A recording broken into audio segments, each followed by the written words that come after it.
Belajar tuh hal yang wajib dan nggak boleh lelah gitu. Kalau hashtagnya di 33 itu small roastery boundless growth. Jadi kita nggak bakal pernah puas untuk terus belajar, untuk terus growth. Jadi harapanku semoga semuanya lebih baik lagi dan ya menjauhi politik praktis.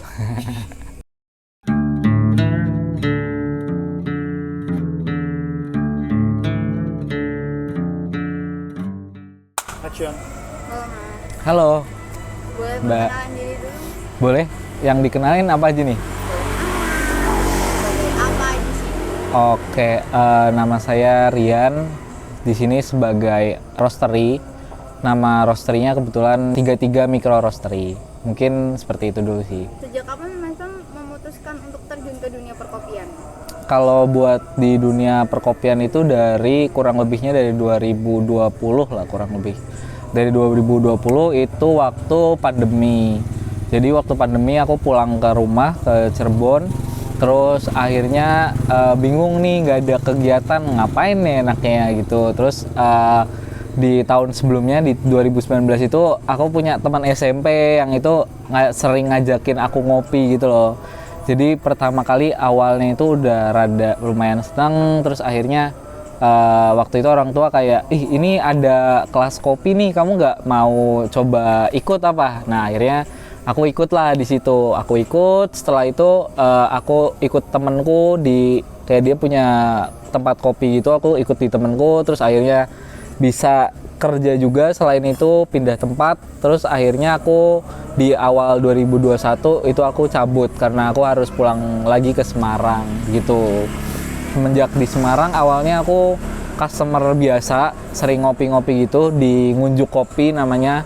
Selang beberapa bulan setelah lebaran aku ditawarin buat nge-shift di Ngunjuk Kopi. Ya awalnya dari di Ngunjuk Kopi itu sih. Dari Ngunjuk Kopi terus akhirnya kenal sama banyak teman-teman di kopi, entah itu teman-teman di kedai ataupun teman-teman di roastery, dan kurang lebihnya di bulan November tahun kemarin 2024 itu aku ada di posisi yang cukup ngebingungin. Jadi waktu itu ceritanya aku udah keterima kerjaan di Jakarta, basicnya itu jurnalis, terutama jurnalis sejarah gitu ya.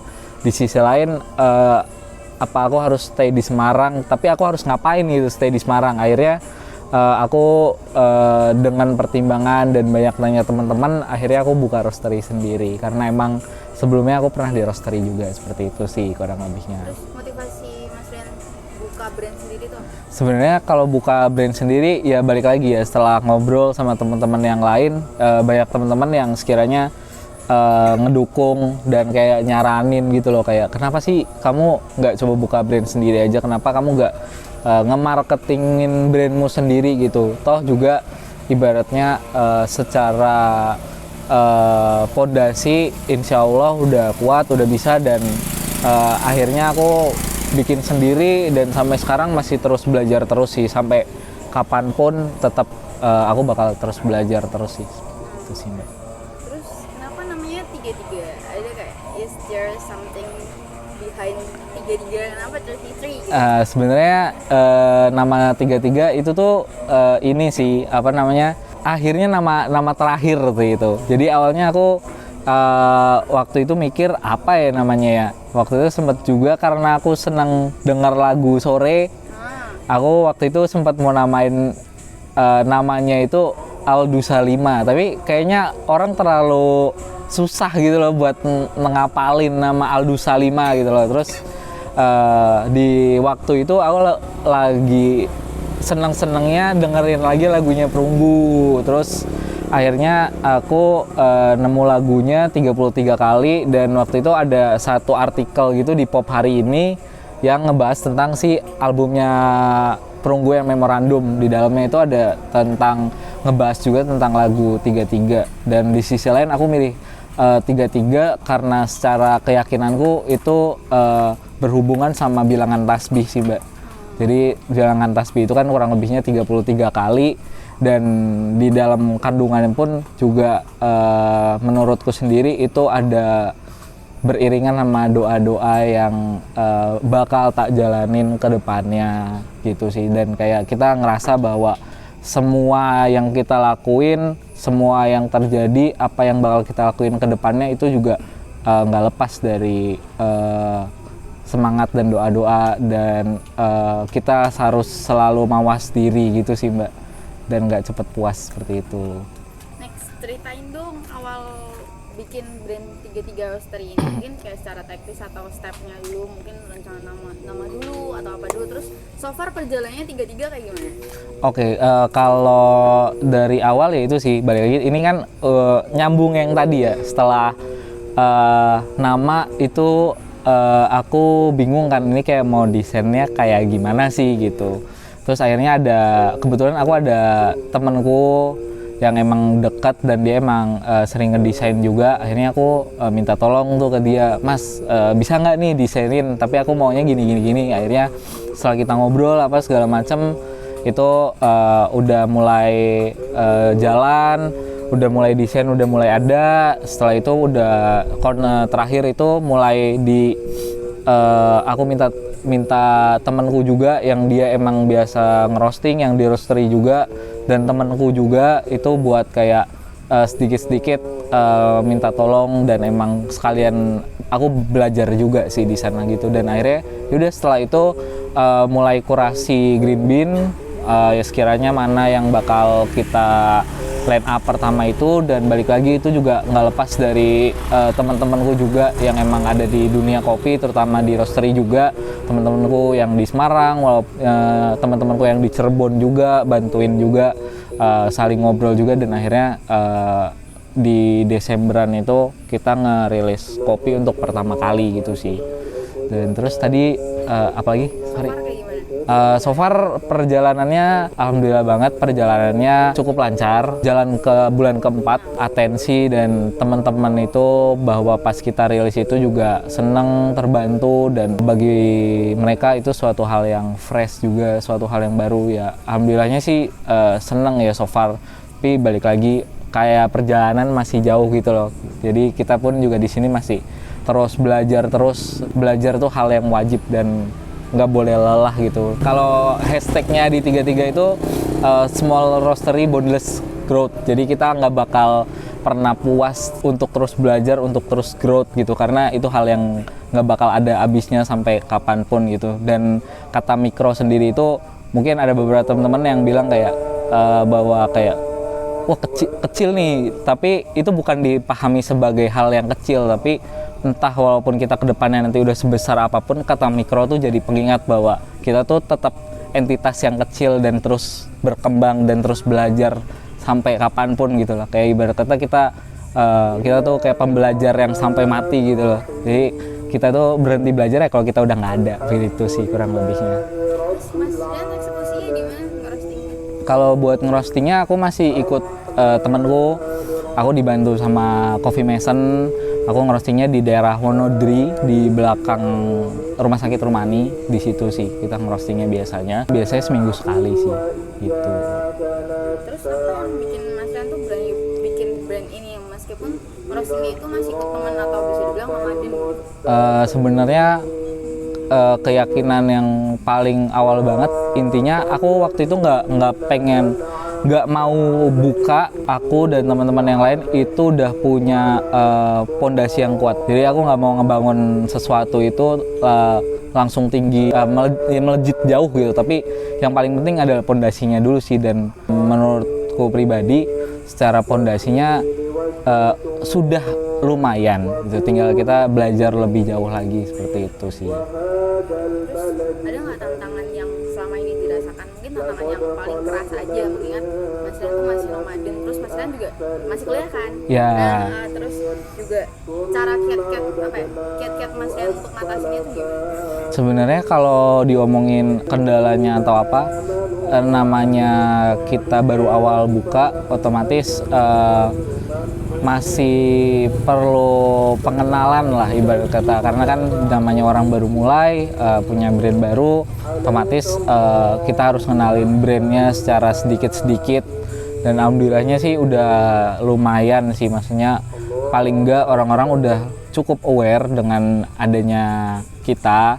Dan selain itu kendalanya sebenarnya lebih ke ngatur waktu sih, karena kebetulan aku di sini lanjut kuliah lagi, aku lanjut kuliah magister. Jadi yang jujur yang paling susah itu ngebagi waktunya sih, antara harus kuliah, gimana harus di roastery, entah itu produksi, entah itu kalau emang ada pesanan aku kadang harus nganter ataupun ngasih sampel ke teman-teman atau sekedar main. Itu menurutku untuk saat ini tantangannya lumayan sih, karena gimana aku harus kuliah, gimana jadi dalam sehari itu gimana caranya semua tuh harus efektif sih, gitu sih. Jadi nggak ada yang kayak hari ini akhirnya nggak jadi dikerjain. Nah itu sih paling efektif itu tadi. Next kita nepi sedikit itu tentang bahan baku ya. Oke. Kalian tahu nggak keadaan atau kondisi buruh tani yang masuk BIN Mas Rian? Ada nggak cerita-cerita? Sebenarnya kalau buat pengambilanku sendiri, alhamdulillah ada yang ngambilnya itu dari beberapa teman-teman juga. Alhamdulillah teman-temanku mungkin ada yang beberapa petani, entah prosesor itu ada juga. Dan so far sih sejauh ini yang aku lihat makin membaik sih. Maksudnya secara kapasitas, lalu secara keilmuan pun, dan secara yang aku lihat dari sejauh ini, mungkin dari sebelum buka roastery kan, maksudnya aku juga udah ngelihat karena emang aku udah di kopi kan, sebenarnya semakin membaik sih. Cuma aku nggak bisa bilang 100% itu membaik karena aku juga kurang begitu paham lebih dalam mengenai terutama di lapangan di hulu sendiri. Tapi ya pasti ada dinamikanya sih di hulu, terutama mengenai balik lagi ya kesejahteraan buruh tani kopi, apakah udah sejahtera apa belum gitu kan. Kadang itu hal-hal yang luput juga dari kacamata kita, dan aku pun sebagai roastery pun sadar bahwa aku juga belum begitu paham secara detail mengenai apa yang terjadi di hulu sih, karena aku hanya mendengar cerita aja. Tapi harapanku sih sebenarnya semoga nggak hanya di hilir, tapi emang dari hulu ke hilir itu ya semoga lebih baik lagi, semoga lebih sejahtera lagi secara harga, secara kapasitas. Menurutku juga lebih, intinya sih aku berharap lebih baik lagi sih, terutama para petani-petaninya bisa sejahtera. Karena balik lagi kalau kita ngomongin suatu industri dan terutama kopi gitu kan, itu yang paling intinya itu ada di hulu. Dan ya tanpa adanya hulu yang sejahtera ataupun apa ya, bagaimana bisa menciptakan hilir yang baik sih, menurutku gitu sih. Jadi harapanku semoga semuanya lebih baik lagi dan ya menjauhi politik praktis. Mungkin itu ya yang luput dari highlight. Iya. Terus balik lagi ke 33. Oke, boleh. Mas Rian pernah mengalami bad experience yang mungkin sampai sekarang masih keinget gitu selama ngegarap 33 ini? Bentar, aku minum dulu ya. Iya, santai.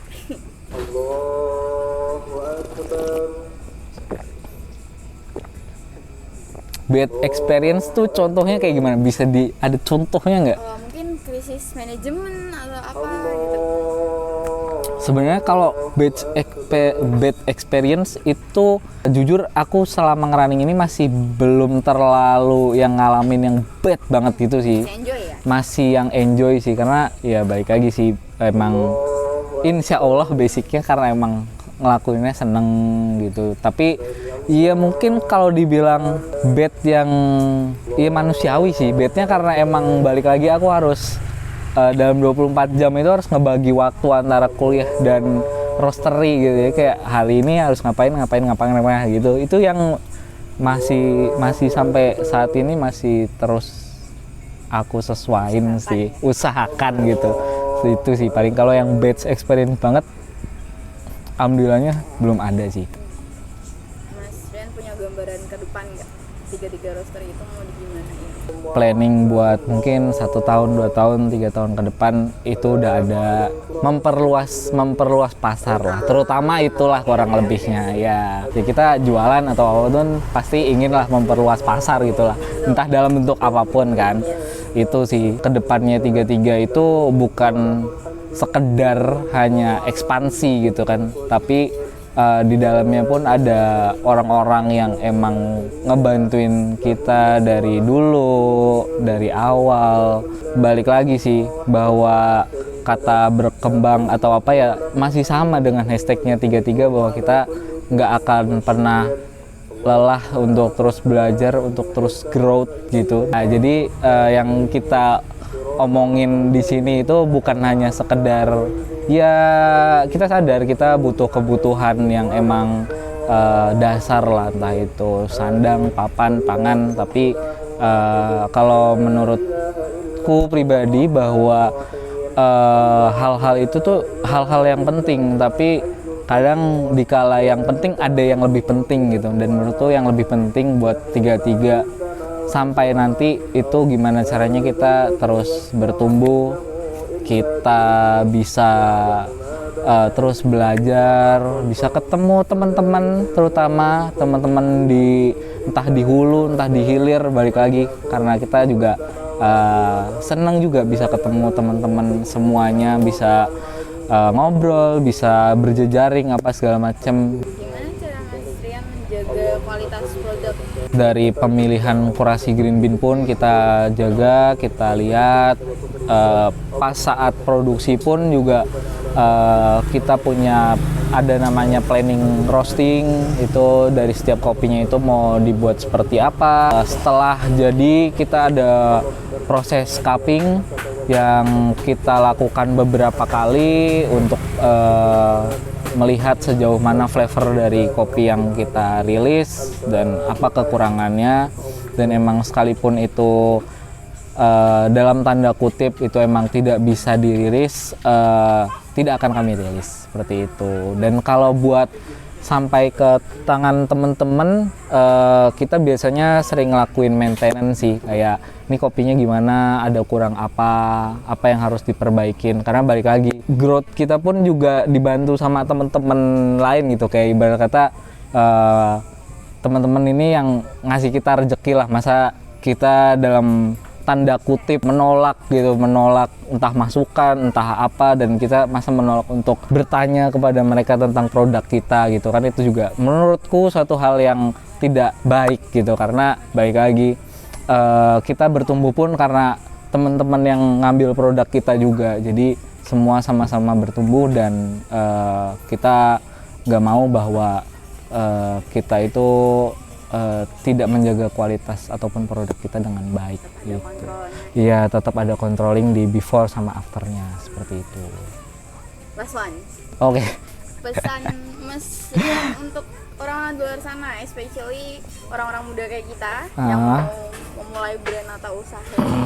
Sebenarnya ini kata-kata yang paling sangat membosankan sih, kayak ya semangat gitu. Tapi sebenarnya yang aku highlight tuh bukan itu sih. Balik lagi dari perbincangan kita sejauh ini, intinya yang mau aku omongin itu bahwa sebagai orang-orang muda yang punya ambisi yang besar, punya planning yang besar, punya kapasitas pemikiran yang besar, kalau aku secara pribadi aku selalu menganggap aku sebagai entitas yang kecil, entitas yang terus belajar, nggak kenal lelah. Balik lagi sebagai pembelajar yang ulung sampai akhir hayat gitu ibarat kata. Dan kayak aku ngerasa bahwa bertumbuh pun juga tiada batasnya gitu.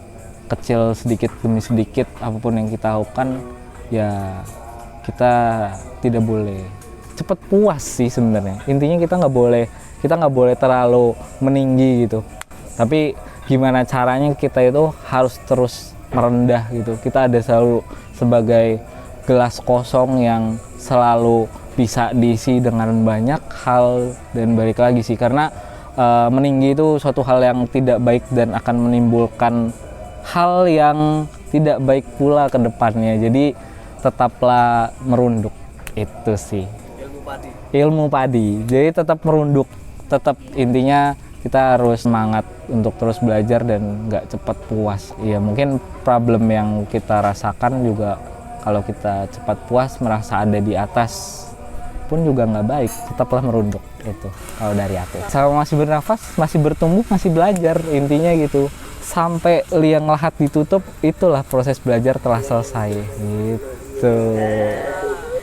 Oke Mas, that was the last question. Iya. Terima kasih banyak. Oh, oke, sama-sama. Aku terima kasih banyak juga udah dikasih kesempatan. Terima kasih juga buat teman-teman yang udah selalu membersamai 33 bertumbuh kembang bersama. Aku mau ngucapin terima kasih banyak udah membantu kita sampai sejauh ini walaupun belum jauh gitu. Makasih. Gitu. Oh iya. Nah, kalau mau order beans di 33 Micro Roastery itu bisa langsung DM aja ke 33 Micro Roastery. Itu nanti IG-nya mungkin di sini kali ya, di sini kali ya. Terus nanti ada link WA-nya juga. Kalau mau lihat line up-nya itu setiap minggu insya Allah kita selalu update rilis line up. Jadi bisa langsung dikepoin aja. Udah ada harganya juga dan pembayarannya bisa scan kok, aman aja. Tapi mohon maaf kita masih belum ada toko online, ditunggu aja toko online-nya. Dalam waktu dekat insya Allah ada. Itu. Terima kasih Mas. Terima kasih. Terima kasih.